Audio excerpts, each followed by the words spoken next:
Okay, hi everyone, and welcome back to Ellyn with a Y Goes Live.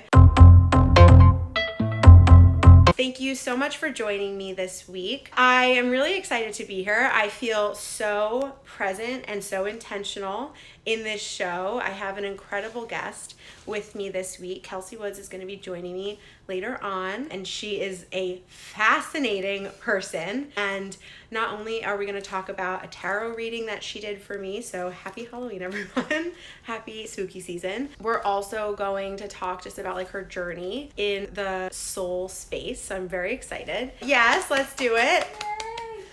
For one of the first times I feel like almost ever on the show, I don't really have that much to say about the world of entertainment and pop culture, which, you know what, let's like give, oh my God, my hair is so extra. It's new, guys. It's short and it's straight, and I'm just learning how to get it to do what I want it to do. See how it keeps falling? It's not dirty enough. Pro tip, your hair needs to be dirty for it to do what you want it to. This is too clean. I like to leave it a couple days. Okay, so no hot topic, which means we are going to move right in to what to watch. And I am late to the party, but I have finally watched and finished watching FLEABAG on Amazon with Phoebe Waller-Bridge, who wrote it, who performed it. It was like a one-woman show that she then created into her own like television show, which like, hello everyone, you just make the content that you want to see, and eventually perhaps maybe somebody else will want to see it too. So it's a really good show, and I at first wasn't on the bandwagon, and I kind of left the show like 3 or 4 episodes in. Guys, let me tell you, I binge watched there's only 6 episodes a season. It's not taking all of the power watcher in me to finish. And I watched it this weekend, and I loved the rest of season 1 because of what you kind of learn about the character. And then season 2, I think everyone really likes FLEABAG because of season 2. Is that why you like? Yeah. So there is a hot man. His name is Hot Priest. Take that for what you will. The way that it unfolds, I mean, it is truly like, it is like a thirst trap like none other. I was talking about this with my friend Ellyn, who was previously on the show, and we were just like, is it just a thirst trap? Like, is he just a man that listens? That's what it is. She made that joke on SNL. Like, is it just a man that actually is listening and like responding to the words that you're saying? Is that why women are so like into it? I'm like, yeah. Yeah, and the long pauses and the staring. So if you haven't watched FLEABAG, I'm definitely recommending it, even though it took me a really long time to get to this place. I highly recommend you watch it. It's a really good show. And the fact that Phoebe Waller-Bridge won so many Emmys, and that she started this on her own because she wanted to create a show that was for her. She also is the writer for Killing Eve, so she's like super, super capable and talented. And she also cast the show with a lot of her friends from acting school, which is like rising tides raise all ships, people. So, you know, you're supposed to help the people and love on the people around you. So I think that's awesome, and I think she's cool. So what to watch is FLEABAG. Moving into our food for thought. Right before I was leaving work today, we had somebody on our like group, you know, chat channel, which is Slack, reach out and ask if anyone was on TikTok. And I got called out on the Slack channel so hardcore. People were tagging me, adding me, and I cannot stop talking about TikTok. I don't post, I don't follow anyone. I just like have the app on my phone because it was previously on my phone as Musical.ly, and then it got bought and TikTok exists. And so I go on TikTok and I just like scroll, and it's all these really fun videos and really fun like dances to different sounds and different songs, and sounds get popular. That's what my cousin was telling me. She was like, it's a sound that gets popular, or like a move that gets popular, and then everyone replicates it. So everyone at work, I come in and I talk about, I'm like, oh, TikTok. My friends this weekend, my friends all laugh at me because I'm just like, oh, I really like TikTok. It's hilarious. It's just really funny. Credit to Patrick. When he was on the show weeks and months ago with Sarah, he was the first person to talk about TikTok on my show. But I actually am now on TikTok. I made an account just so that I had one because I was like, oh, well, what if someone does get my name? So that's awesome. I have it on TikTok, and I love TikTok. It's a great place to learn new music. I am youthful. I have a very young spirit, and yes, I did just turn 30, but I like to refer to myself as like generationally fluid. And that's very Gen Z of me to say. I'm a Gen Z minded millennial. Let's go with that. I like TikTok. Get over it. And if you don't know what it is, that's okay. Just don't download it. It's such a waste of time. But you heard it here first. So I'm really, really excited to dive into the interview portion of the show and bring Kelsey Woods up because we have so much to talk about. She did a tarot reading for me, and I just think that there are such interesting things to discuss. So here, come on in. Yay. Hi. You made it. Yes. Yay. So Kelsey is on the casting and partnerships team at Refinery 29 and also is a soul specialist, which I think is a really great way and an appropriate way to like kind of classify. Yeah, I mean, it kind of puts a nice button on everything. Yeah. And I love, again, another term you're coining tonight. I love it. I love it. So let's just like first set the scene. So we know each other. I generally ask everyone, how do we know each other? Yes. Very clear, Refinery 29. Yes, co-workers, colleagues. Yes, and Kelsey is kind enough to be the one like throwing me a bone and putting me in some of these like cute branded posts. So I love, so excited. Check this Ellyn jacket I'm wearing. Refinery 29 X Ellyn. So when we say soul specialist, I just kind of want to call out what that means. You're a Reiki practitioner. Yes. Is that the right phrase? Yes, I am a Reiki healer, certified levels 1 and 2. Yes. Give us your resume. What do you got? I've got, a bunch of different things. What I kind of love is that, the button of, what did you say? Soul specialist? Soul specialist. Whatever. I like that it's under that umbrella because I feel like all the different types of healing modalities that I'm interested in or have either practiced or trained in definitely come from like a soul-centric point of view where, it really comes down to starting at you first and really working through whatever the means to really, be in service of your soul's highest evolution. Which I love, and that's how you were explaining when you were talking about like your style of tarot reading. Yeah. And how it is an invitation. How did you phrase that? You were saying it was like an invitation. Yeah, so tarot kind of started as a self journey, but then I've been so lucky to study under these amazing teachers. And my one teacher, Lindsay Mack, who really kind of pioneered the soul-centric version of reading. She, Wild Soul Healing, look her up. She's amazing. I love her. Lindsay's great. The cards aren't something that happen to you. They're cards that happen for you. Mm-hmm. And all of the cards, whatever they bring up, it's an invitation for you to engage and really, look at what's present and feel empowered to use whatever that is in moving forward to, making decisions and just looking at your life from a place where you feel like you have enough agency and you feel really like in control, which is super important when, out in the crazy world. The external factors are kind of swirling all around you. Exactly. I think it's really cool that you are so in touch and in tune with yourself and you're very intentional.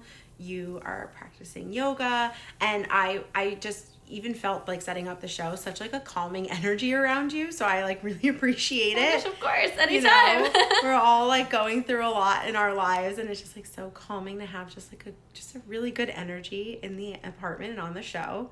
And I wanted to talk to you a little bit about like, how did you get into this? When did you come to this kind of like soul awakening that you became open to these things? For sure. And I definitely think, my experience is not singular in any way, but I think a lot of times it's in those kind of like tough moments, those places that kind of scare you or those places that are dark where, I had a lot of kind of like external turmoil, like feeling like things kind of got flipped on its head. And so for me, what helped me kind of deal with that and really kind of again feel like I had agency and control in a situation where I really didn't have all that much power in regards to the things going on around me.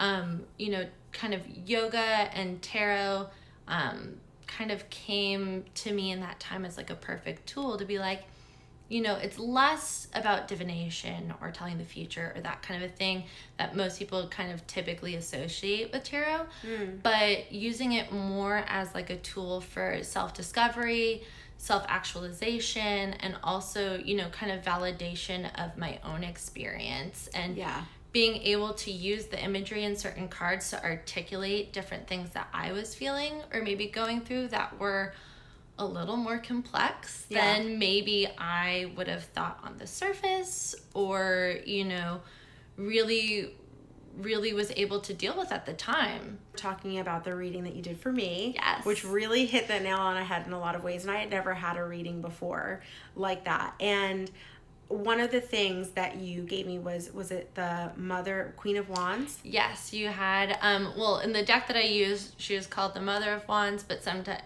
they kind of use the names interchangeably. Okay. But yeah, Queen of Wands, Mother of Wands. And what that spoke to was about like the connecting of like my creativity and the things that I want to be doing at like my like cellular core level, my soul, and like how that makes me feel like the most present, and my like, and I'm obviously like interpreting what you wrote, so correct me if I'm wrong. Oh my God, of course. But for me, that kind of like reaffirmed, and I know I've talked about this on the show, like there's a lot going on, and I think turning 30 is definitely like been this like season of change for me, and to hear the phrase of like it's when you feel like you're most present, you're most connected, and you're most yourself.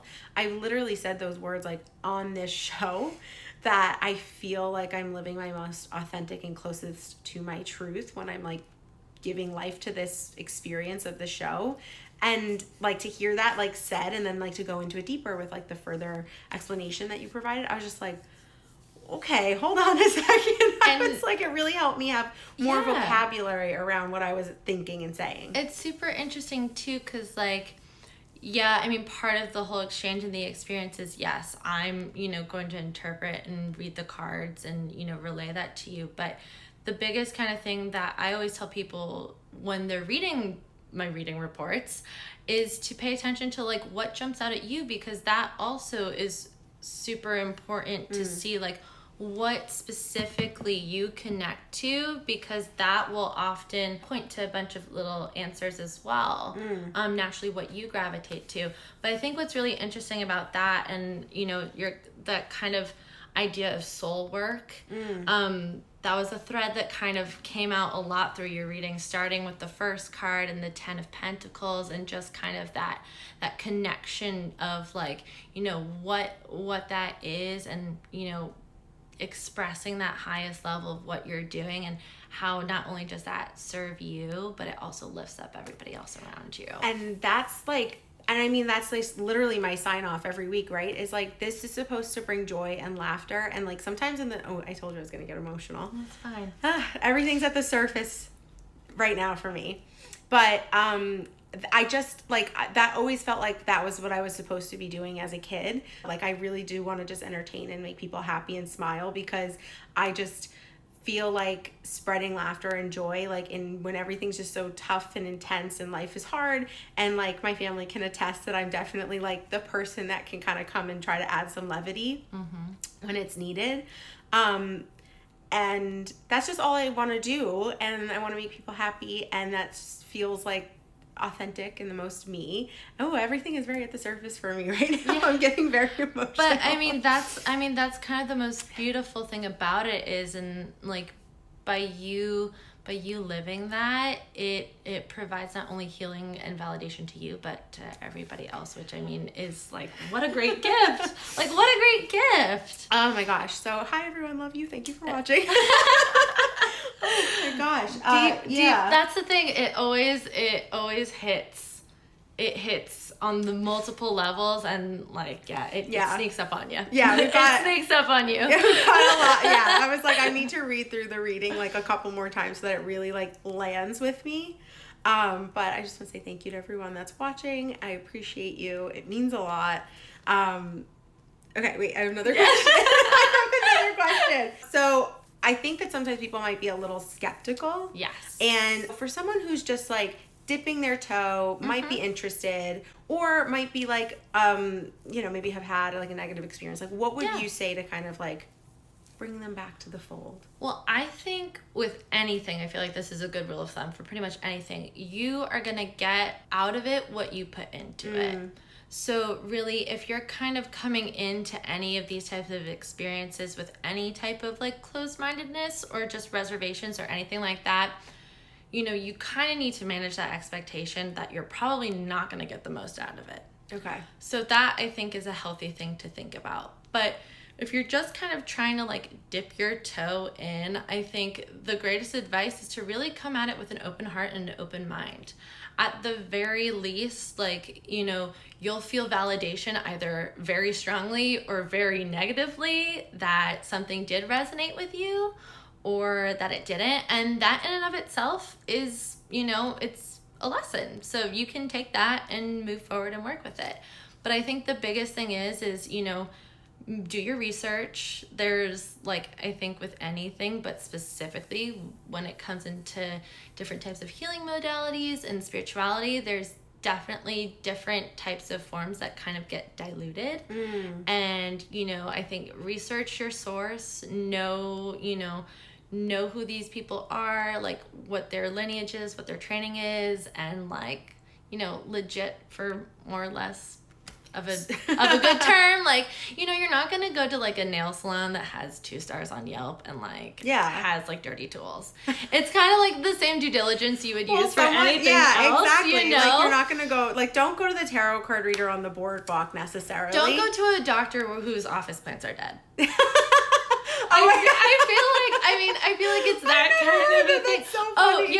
I feel like my grandma used to have a magnet with something that's like, don't trust a doctor whose plants are dead. Like, oh my gosh. Like, it's the same type of thing. Like, spiritual and like emotional self-care is just as important, I personally feel, as physical health.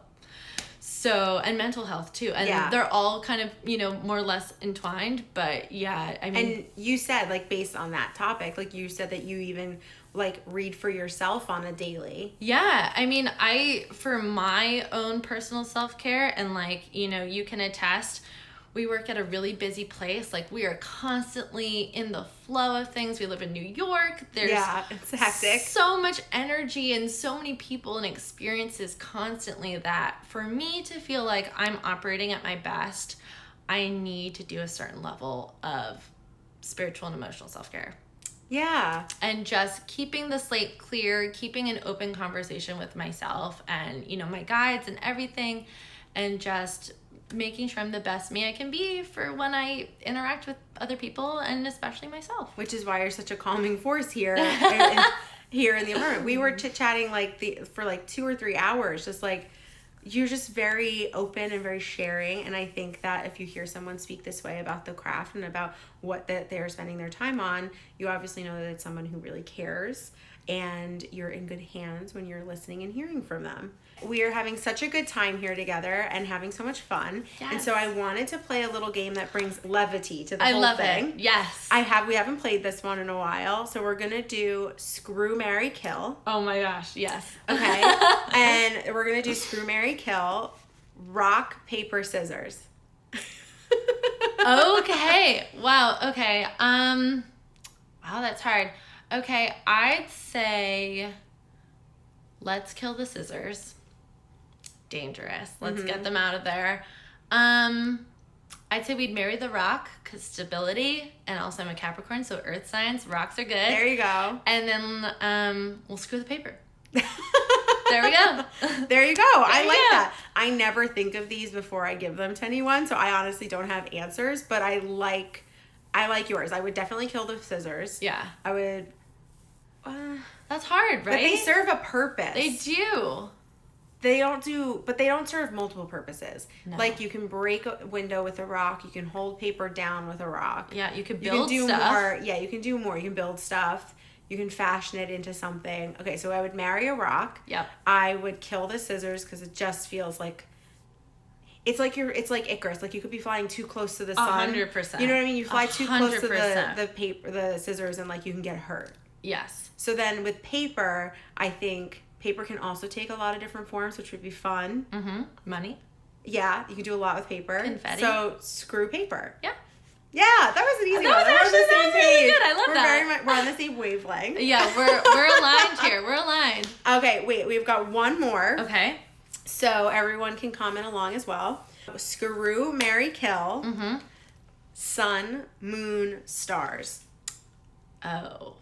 Which was my AIM handle. Oh my God. Moonstar 923. Okay, mine was, and this is actually very funny. Mine was Paintball Hottie 54. Did I play paintball? No. Oh Did my I want to? Yes, but my mom was like, no. Oh my gosh. Not safe. No. Okay. Okay, sun, moon, stars. Screw, marry, kill. Screw, marry, kill. This is hard too, because now I'm thinking astrology wise. I'm like, okay, what's the most important? I know, that's what I thought of. I would say let's marry the moon. Okay. I probably have to kill the sun too, although yeah, I think I will have to say I'll kill the sun. Okay, so why would you kill the sun? Because, I mean, when you look at astrology, everybody knows, like, most people, if you ask someone their sign, they're going to say, oh, I'm Pisces. Yeah. And they're referring to their sun sign, which your sun sign says a lot about you.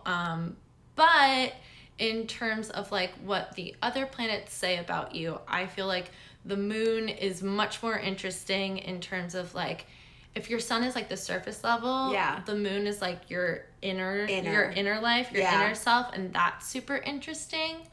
What was I think my moon is Cancer. Yeah, I think that's what you said. Which is Cancer. people have a hard time believing that. I don't clearly think because I'm starting to cry on my show. I'm emotional. I have my Mars in Cancer, but it's in my 4th house, which is like the house of like the home, and so like it comes out very much as like my mama bear, who's like, I want to make sure all my kids are taken care of. Oh my God. Yeah, I get that. Yeah. So no, I love a good Cancer vibe for sure. But okay, so wait, so you said marry the moon, which I love alliteration, so yes, that's beautiful. Kill that's like sun. Some indie band somewhere that's in like the 2000s or something. Marry the moon. I love it. Kill the sun. Screw the stars. And Screw the Stars also is beautiful that as a band name too. Okay, so we are also generating band names. If you want to reach out to us, let us know. These are free. Take them. They're yours. I love it. So that's our game, which brings us to the final segment of the show, Noah Centineo news update. Oh, wow. What do we got? We got nothing. He's still dating that chick. That's it. That's it? That's all I have. That's all I have. Honestly, like, if he's happy, I'm happy. So, Noah Centineo news update. There really isn't a Noah Centineo news update, other than he's just still out there. So that is the show. Thank you so much to my dear friend Kelsey. Thank you so much for coming on. Thank you for my reading. We've got to dive into it even more. I'm going to reread it like 3 times more. I want to say thank you to everyone first of all, thank you to everyone that's watching live. I appreciate you. I've seen so many people come through. If you didn't know, I do have a YouTube channel that I put all of these videos on Friday. So it'll be an edited version. Thank you everyone for watching it. Like I've been talking about in this show in the last couple of episodes, I just really want to remain super intentional and grateful for everyone that's watching, and grateful that I get to even do this and there's like oxygen in my lungs. So thank you. I hope that the show made you laugh. I hope that it brought you joy. I hope that you can go out there and spread that and be intentional in your life, even though sometimes it's really hard and sometimes the emotions are just sitting at the top level and you just start to get really emotional and cry. I think that that's probably the most real, and that's the best that you can offer someone. So thanks for watching, and I'll see you guys next week.